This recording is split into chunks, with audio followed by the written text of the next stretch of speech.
Olá, bom dia, a paz do Senhor Jesus, meus irmãos, minhas irmãs.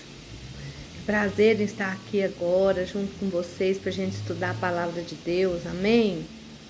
Então, gente, sexta-feira passou uns vendaval aqui na minha vida, a gente teve umas tribulações, umas provas, mas Deus faz isso para ver se a nossa raiz está firmada nele. Porque se a nossa raiz estiver firmada no Senhor, os ventos passam. A gente dá umas balançadas sim, mas não cai. Amém? Glória a Deus por isso. Então, vamos orar agora, para a gente começar a estudar. Atos, a partir do capítulo 8, começa a falar sobre a perseguição que a igreja de Jesus sofreu aqui na terra. Que o inimigo começou a perseguir essa igreja cada vez mais para destruir. Só que Deus usou isso a favor da igreja. Porque quanto mais eles perseguiam o povo e o povo saía assim, saía um povo forte, uns soldados fortes, valentes e que levava a palavra de Deus para todo lado. E nós vamos começar a estudar isso hoje, certo? O primeiro martírio foi o de Pedro, foi o de Estevão, né? Assim, martírio de matar. Porque depois tem outras mortes, né? Mas a gente vai continuar lendo aqui agora. Então vamos orar, vamos parar tudo, pegar nossa Bíblia, vamos sentar nos pés do Senhor. Irmãos, o Senhor Jesus está conosco agora. O Papai do céu, o Espírito Santo, Ele parou tudo para nos ouvir. Aleluia. Para nos ensinar, para nos dar revelação, sabe? Para mostrar para nós os segredos dele. E é isso que nós vamos fazer. Nós vamos orar e pedir para que o Senhor abra a nossa mente e coloque nas tábuas de carne do nosso coração a tua palavra. Amém? Senhor Deus e Pai, no nome do Senhor Jesus, nós estamos aqui agora, diante do Senhor. Oh, Papai do céu, como eu te agradeço pela tua vida em mim. Como eu te agradeço pelo poder que o Senhor tem sobre a minha vida, sobre as minhas coisas. Pai Santo, nesse momento eu te convido, Pai, Filho e Espírito Santo. Toma o teu lugar ao nosso redor, ao meu redor, ao redor de cada pessoa que parou tudo para ouvir o teu estudo, a tua palavra. Oh, Espírito Santo, vai ministrando o nosso coração. O Senhor conhece a nossa fraqueza, o Senhor conhece os nossos defeitos, o Senhor sabe aonde que a gente pode mudar, onde que a gente tem que mudar. E nessa manhã nós te pedimos, através da tua palavra, oh Papai, fala com a nossa alma, visita os lares representados por cada ouvinte, por cada pessoa que vai ver esse vídeo. Oh Papai do céu, continua com a tua obra, esse milagre que o Senhor está fazendo na vida da Sofia, do meu sogro. Oh, Papai, muito obrigada, a gente está vendo eles reagir, Pai. Muito obrigada, Senhor. Continua, Papai. Continua. Eu te agradeço, eu estou profetizando porque eu creio nisso, eu creio no milagre, na cura da vida da Sofia, Papai do céu. Visita a Débora, o Luan, a Alana, a Ivanildo, o Joãozinho, minha sogra, toda a família das pessoas que estão enfermos, hospitais, os presídios, os orfanatos, os asilos.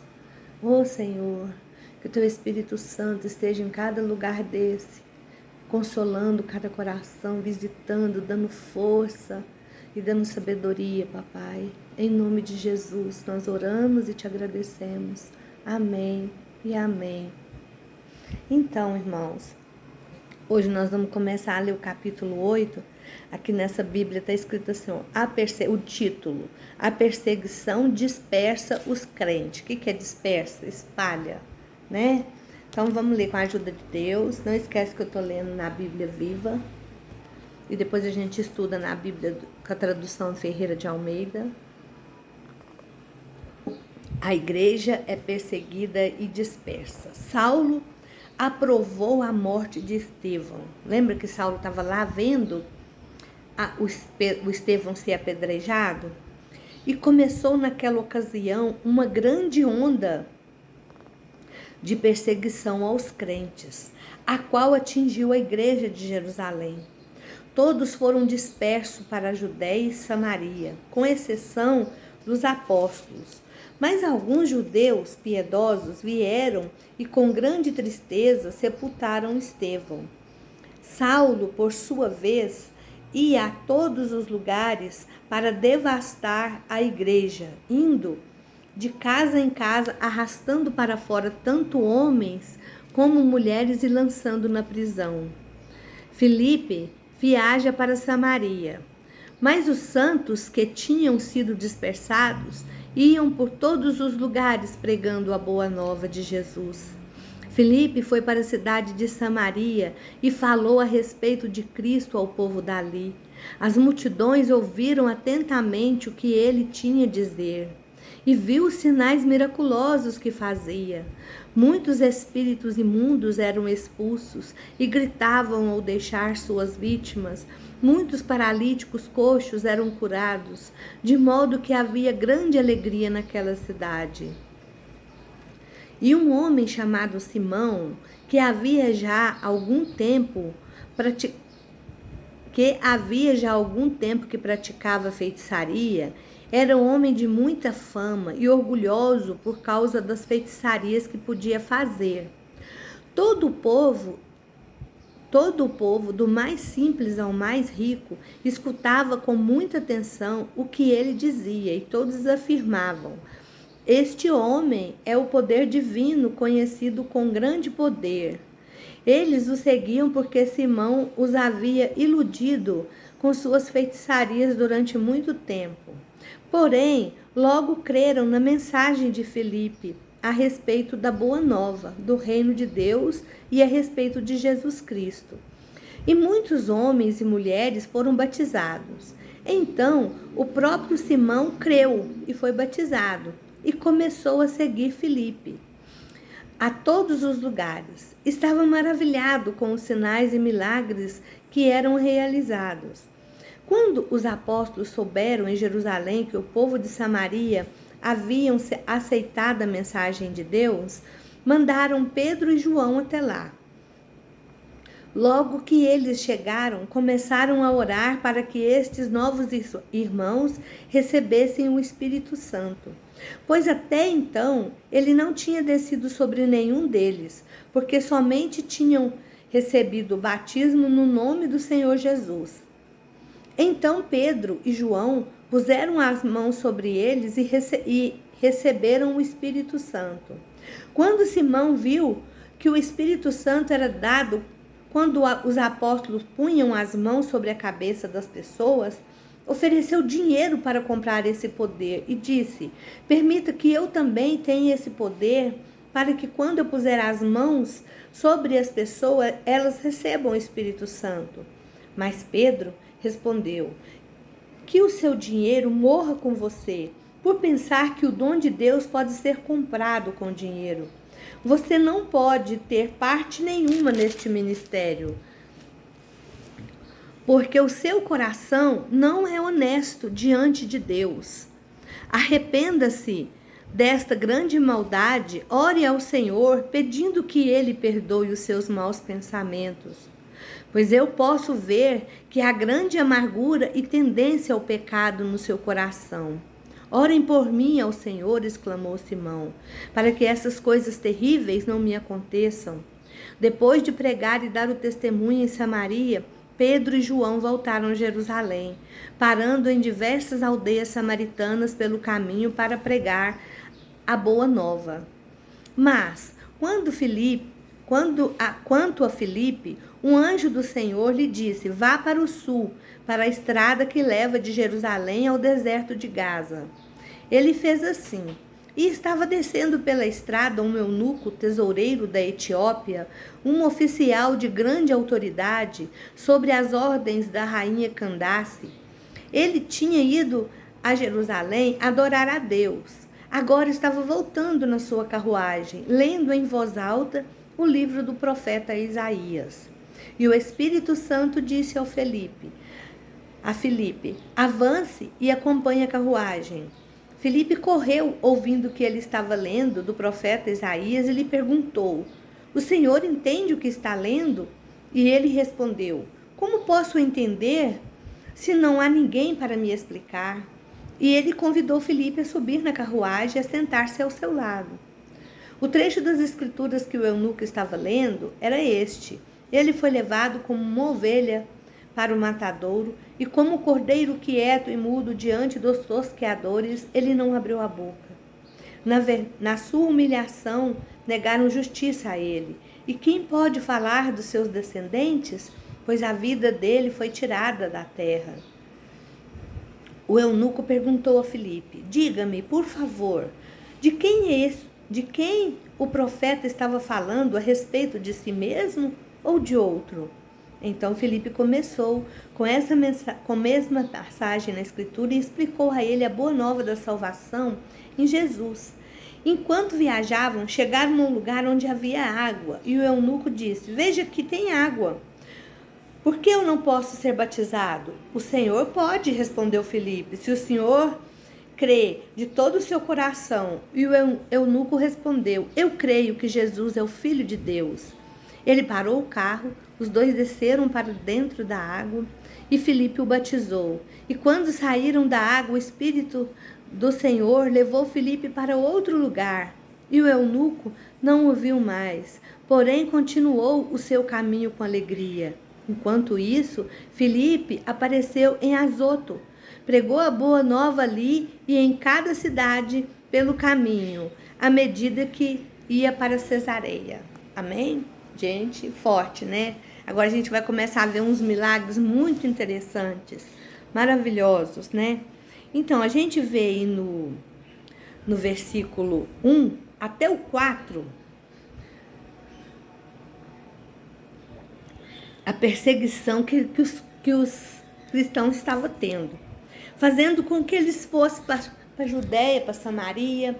Samaria era um lugar onde que morava um povo que não combinava com os judeus, vocês lembram disso?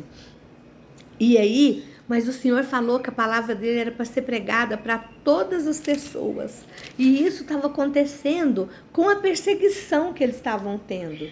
Então, a perseguição ajudou a transmitir essas boas novas. Deus trouxe com aquele sofrimento do povo dele, sabe, grandes resultados para a obra dele, sabe, de salvação. Ontem a palavra lá na igreja, o pastor Marcos ministrou sobre salvação. Gente, tudo na nossa vida perde a importância quando se fala da nossa salvação, a salvação da nossa alma. Como que a gente vai viver depois que a gente fechar os olhos? Sabe? E é muito forte isso. Aí no versículo 4, está escrito assim: mas os que andavam dispersos iam por toda parte anunciando a palavra. O que aconteceu? Então essa perseguição, como eu falei para vocês, forçou os crentes embora. E onde que eles chegavam, eles começavam a pregar as palavras de Deus. E se eles fossem perseguidos naquela cidade, eles iam para outra, se eles fossem na outra, eles iam para outra, mas que a palavra de Deus estava sendo pregada, estava.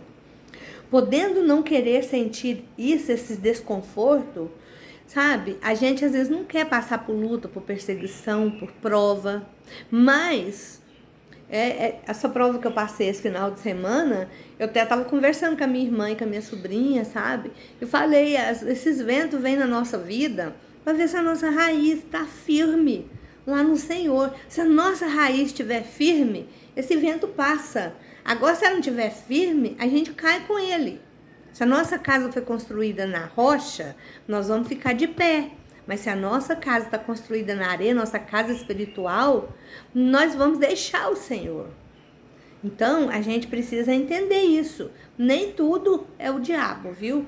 Deus permite a gente passar por essas lutas para a gente vencer e estar com Ele. Então, quando a gente se sentir tentada, queixar das circunstâncias desconfortáveis que a gente está vivendo, a gente tem que perguntar para Deus, porque Ele pode estar preparando a gente por uma tarefa especial. Transforma as suas lutas, as suas dores em pérolas. Lembra da pérola, da história de como a pérola é feita? A pérola é feita porque a ostra, ela tá lá no fundo do mar, então quando ela faz assim, ó, entra um grãozinho de areia lá dentro dela. Aí aquele grãozinho, quando ela fecha, aquele grãozinho começa a doer, machucar ela. Aí ela solta um líquido para cobrir aquele grãozinho. E aí dá uma melhorada. De repente começa a doer de novo, ela solta outro. Até que vira uma pérola. Então quer dizer que a dor daquela ostra transformou numa joia. Então as lutas que a gente passa, o Senhor quer que seja transformado em glória para nossa morada vindoura, para o dia de amanhã. Amém? Aí no versículo 5, e quando o Filipe fala que ó, o Filipe que está falando aqui, ó, não, este não é o apóstolo, mas um judeu que falava grego, cheio do Espírito Santo e de sabedoria, um dos 7 homens escolhidos para ajudar no programa de distribuição de alimentos, era um dos diáconos, usado por Deus, e parece que as filhas dele eram profetas, se não me engano, depois a gente vai descobrir isso. Então Israel foram divididas, sabe, em 3 regiões, a Galileia, norte de Samaria, ao norte a Galileia, Samaria no meio e Judeia ao sul. Então a cidade de Samaria era fora da capital do reino de Israel. Durante dias do reino dividido, antes da sua conquista pela Assíria, em 722 a.C., quando depois que Nabucodonosor levou o povo preso, destruiu o templo, aí depois a Síria ainda teve uma coisa lá, enfrentou, derrubou os babilônicos. Então isso aconteceu, essa separação foi logo depois disso, da guerra. Então o rei sírio levaram muitos cativos, sabe? E deixaram apenas pessoas mais pobres na terra, repovoando-a com estrangeiros. Então o povo de Samaria era muito misturado, teve miscigenação, né? Então eles fizeram casamento interraciais. Você lembra lá no começo, quando Moisés fala das leis, podia casar só entre a tribo, né? A tribo de Judá tinha que achar gente lá da tribo de Judá para casar só com eles. A de Manassés, entendeu? Todas as tribos, a de Zebulon. Então isso que aconteceu. E aí aquele pessoal, eles haviam ficado com a raça misturada e ficou conhecido como samaritano. Então o samaritano era considerado mestiço pelos judeus, puros do reino de Judá. Porque o povo de Judá, os judeus, achavam que eles eram mais santos que todo mundo na terra. Parece uma igreja que eu conheço. E os 2 grupos se odiavam entre si, sabe? Mas o próprio Jesus, ele mesmo, lá em João 4, ele foi a Samaria e ordenou para que seus seguidores transmitissem as boas novas nessa região. O Senhor falou que o evangelho era para ser pregado de Samaria. Depois vocês lêem lá para vocês verem, em Atos 1:8. E a gente vê aí no versículo 7, quando o Senhor fala assim, ó, pois que os espíritos imundos saíam, lá onde que estava fazendo milagres, né? Filipe, né? Jesus encontrou e expulsou muitos espíritos malignos durante o ministério dele aqui na terra. Então, os espíritos malignos ou demônios são governados por Satanás. A gente tem que prestar muita atenção nisso. Muitos estudiosos acreditam que os demônios são anjos caídos que se uniram a Satanás em sua rebelião contra Deus. Eles podem fazer o que uma pessoa fique muda, surda, cega, louca, e também pode tentar as pessoas a pecar. Embora possam ser poderosos, não conseguem ler a nossa mente. E não podem estar em todas as partes ao mesmo tempo. Só o Senhor nosso Deus, que é onipotente, onisciente e onipresente, está em todo lugar, em todo tempo, na mesma hora. Amém? Os demônios são reais e ativos, mas Jesus deu aos seus seguidores autoridade sobre eles.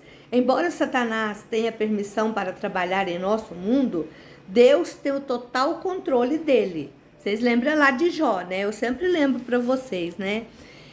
Ele pode expulsar demônio e acabar com sua obra destrutiva na vida das pessoas. Só Deus que pode fazer isso, certo? Deus tem um total controle. No final, Satanás e seus demônios serão lançados no lago de fogo do enxofre, o que acabará para sempre com sua obra maligna e perversa no mundo. Isso está escrito lá em Apocalipse 20, 10, versículo 10. Aí no versículo 9 até o 11, onde que fala ali do homem chamado Simão, lá do feiticeiro, né? Nos dias da igreja primitiva, os feiticeiros e mágicos eram muitos e influentes. Eles recebiam prodígios, faziam curas, exorcismo e praticavam astrologia. Seus prodígios podiam ser simplesmente truques mágicos ou feitiçaria. E os feiticeiros podiam ser capacitados por Satanás, porque o Satanás também faz as coisas para ganhar seguidores, certo? Simão fazia tantos prodígios que algumas pessoas até mesmo pensavam que ele era o Messias, mas seus poderes não vinham de Deus, certo? Por isso que a gente tem que buscar discernimento de Deus. Para mim, o dom mais precioso que tem é o dom de discernir espírito, sabe por quê? Porque às vezes você vê alguma coisa acontecer e o inimigo tenta, tapeia a gente, engana. Mas se a gente tiver o discernimento de Deus, o dia que o Senhor me chamou, o Senhor falou para mim, se você me seguir, servir em espírito e em verdade, eu não vou deixar o diabo te enganar. Eu vou te mostrar, eu vou te dar discernimento. E eu agradeço a Deus, aleluia, todo dia, porque o Senhor me mostra, graças a Deus por isso. Então, a gente precisa buscar o Senhor, pedir para Ele, dar olhos espirituais para a gente, dar discernimento para a gente entender o que está acontecendo, até para a gente fazer um negócio, comprar alguma coisa, resolver algum problema, a gente precisa do discernimento que vem do alto, amém? Aí no versículo 14, os apóstolos, pois estavam em Jerusalém, e eles ouviram falar que estava todo mundo crendo e sendo batizado, eles foram para lá para orar, com imposição de mão na cabeça das pessoas, para que elas recebessem o Espírito Santo, né? Então, verdadeiramente se tornando crente, porque o Espírito Santo ia habitar dentro deles. E nós também necessitamos que o Espírito de Deus habite em nós.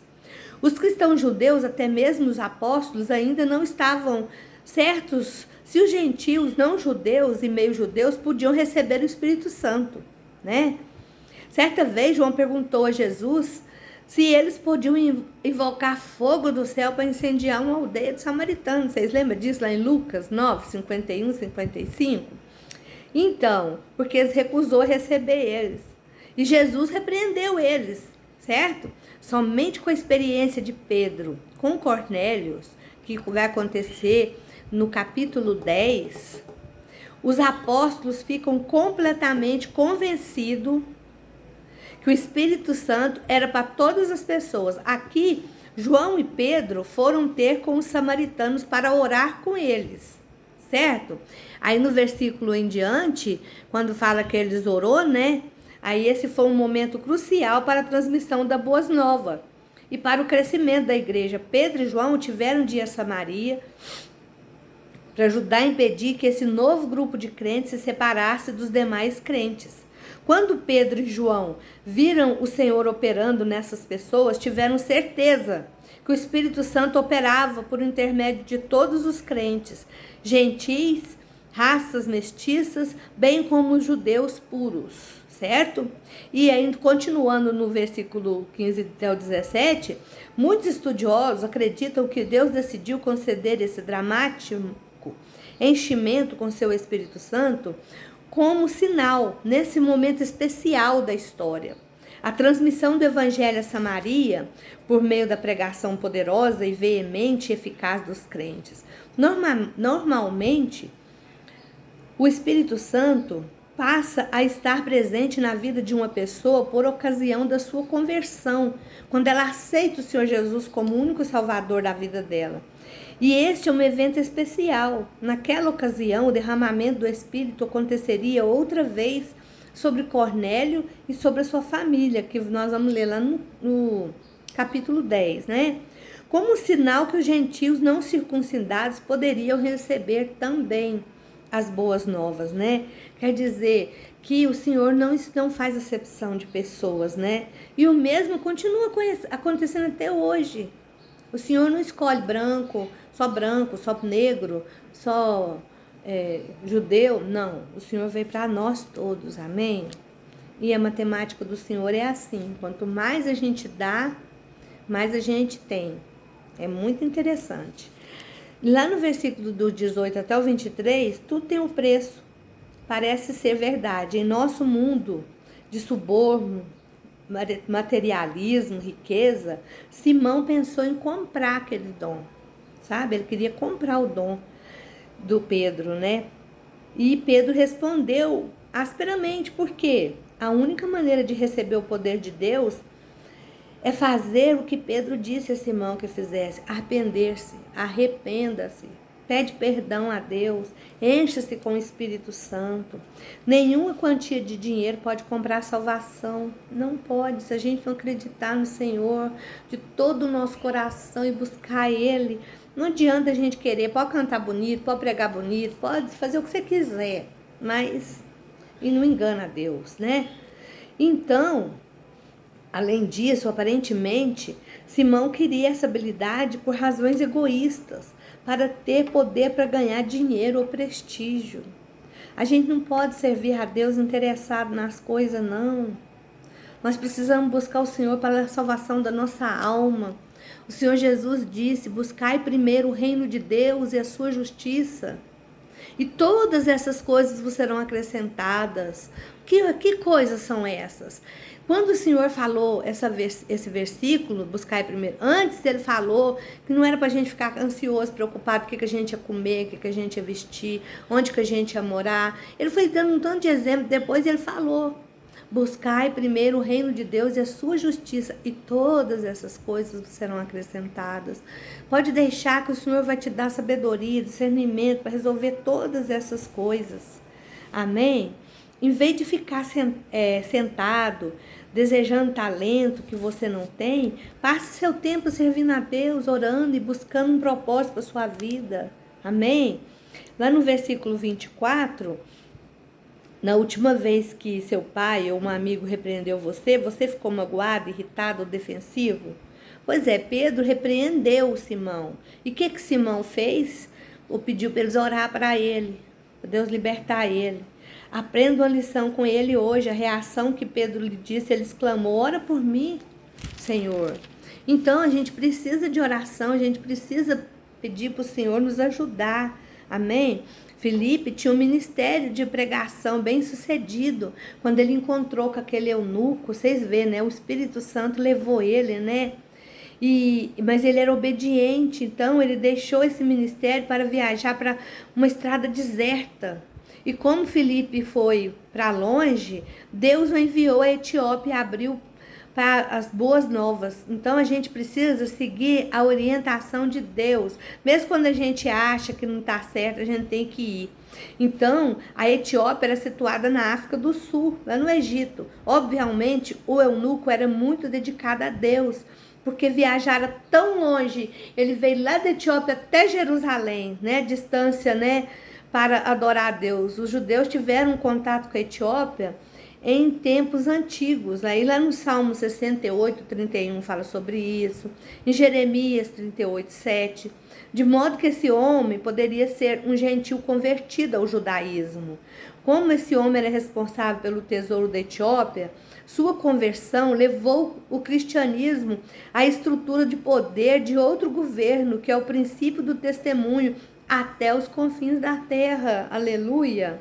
Então, veja só, essa profecia de Isaías 56, do 3 a 8, a respeito desses estrangeiros e dos eunucos, que o Senhor ia alcançar eles, né? Então, Filipe encontrou ele e ele foi batizado. Ele falou: o que me impede? Você pode me batizar? E ele pegou e batizou ele, né? Porque Filipe, e depois Filipe foi levado. Então, o batismo, lá no versículo 38, era o sinal de identificação com Cristo e com a comunidade cristã. Embora Filipe fosse a única testemunha, ainda era importante que o eunuco desse esse passo. Por quê? Poderia ser que o Filipe nunca mais iria encontrar com ele. E como era muito longe, a palavra ia demorar a chegar lá. Mas como esse homem era um homem né, importante, ele ia falar de Deus, ele ia anunciar o evangelho. Só dele ter vindo daquela distância, ele era bem convertido, né? Então, depois, porque Filipe foi subitamente transportado a uma cidade diferente, esse sinal milagroso mostrava a urgência de se trazer os gentis à fé em Cristo, porque eles poderiam ajudar os judeus, né?